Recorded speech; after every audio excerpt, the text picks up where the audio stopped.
We have 13 fox cubs in this enclosure. What happened this year is that all the fox rescues were full up.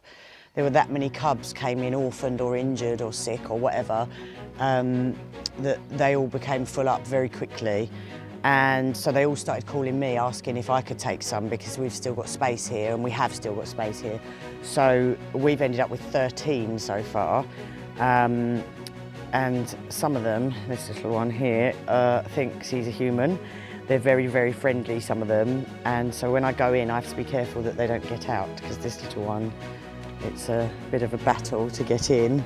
Right, stay there. Yeah, so this little one is ever so friendly, and we love him. And I haven't named him yet, but he is amazing. He literally, we haven't done this to him, by the way. He came in feral, and from the second he arrived, he was like jumping up at our legs and like clawing at us for attention and just going nuts for attention. And he literally, he just doesn't leave humans alone. He just loves people.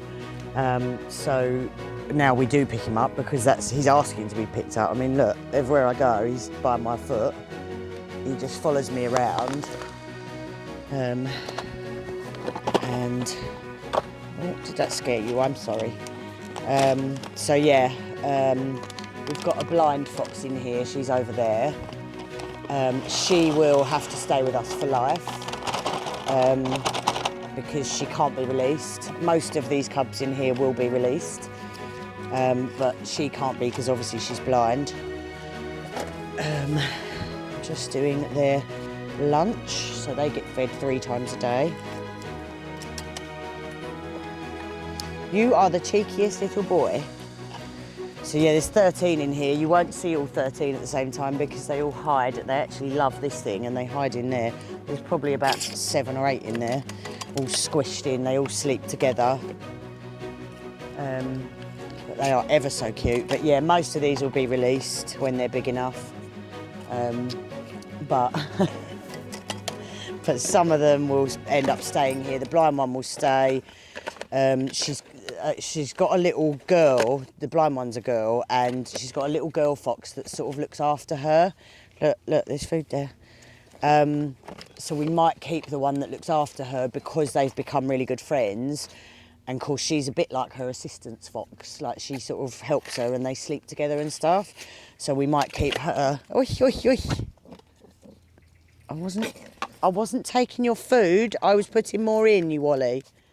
So foxes get really aggressive if they think that you're taking their food. Yeah. See? Yesterday, I got bitten so badly by a fox cub. You do not realise how powerful they are, even at this size, and how strong their jaws are and how sharp their teeth are. So never handle fox cubs without gloves, bite gloves. Basically, this is the little lady that looks after the blind one. She is amazing. You're her best friend, aren't you? Hello. Hello. Oh, he's handsome. Oh, he's so handsome. He is. This is Robbie. We've named a few of them. This is Robbie, and he's a lovely boy. So I got bitten, and it was because we've got a little one. Might be that one there in the corner, I'm not sure.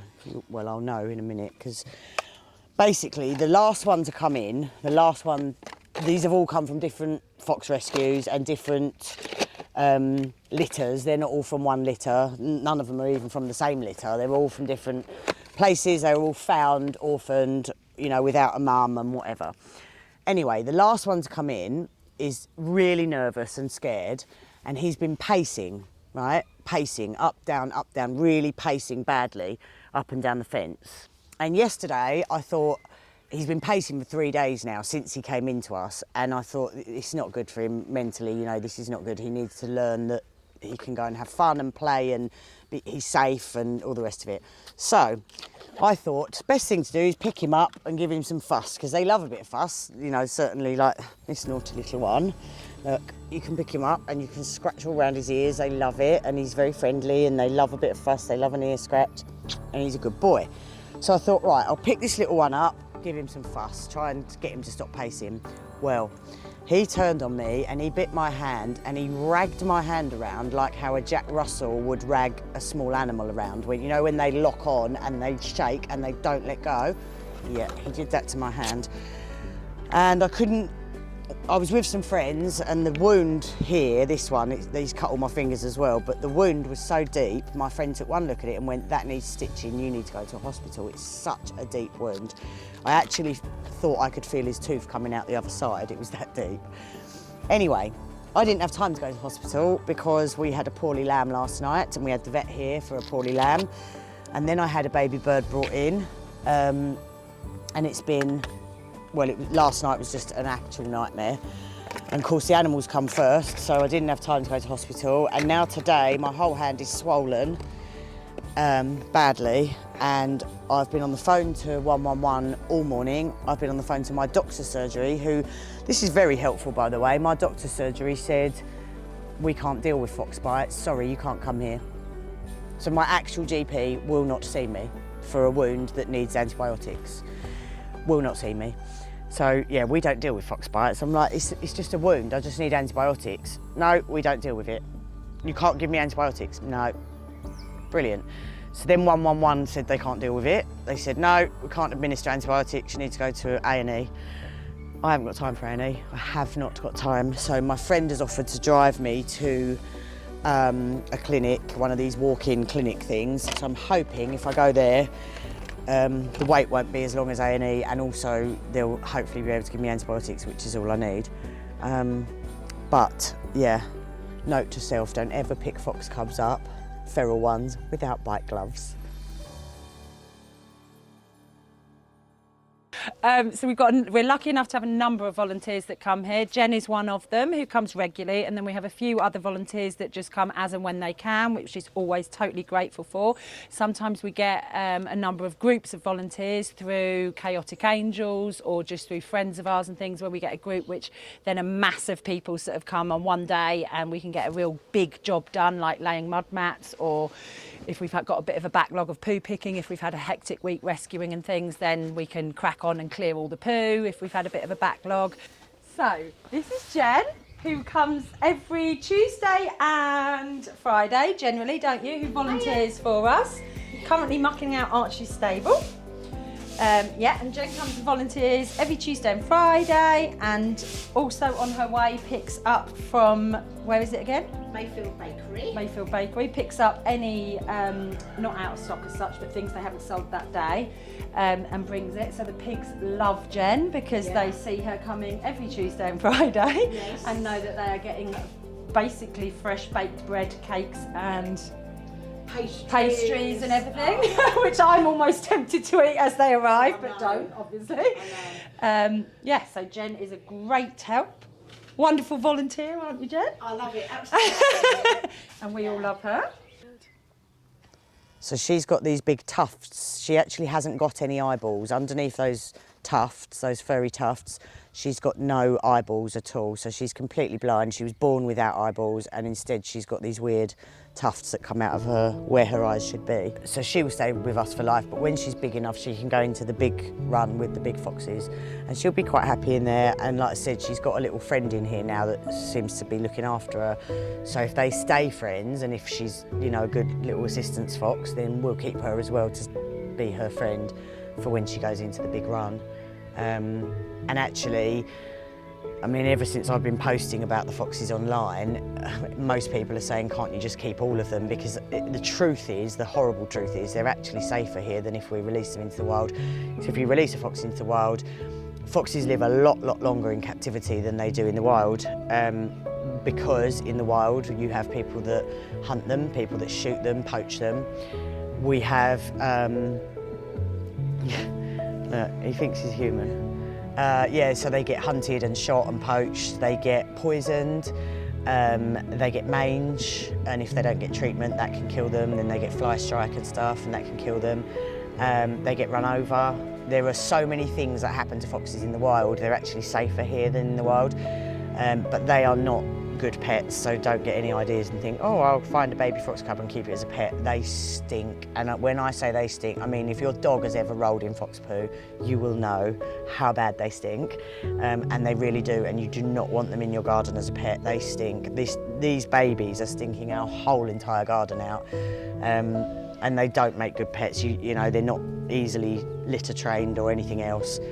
So I'm not encouraging anybody to keep them. What I'm saying is people want us to keep them. Of course they do. You deal with the smell. But people want us to keep them because they're saying, you know, if you release them, how long are they going to live? What chance have they got, sort of thing. Which is true. They get run over, they get poisoned, they get mange, they get fly strike, they get shot and hunted and whatever. So it's not good. But we'll see. We shall see. We can always build another giant fox run, can't we? So, unfortunately, the little boys are missing little Roxy, aren't you? You missing your little sister? You are missing your little sister.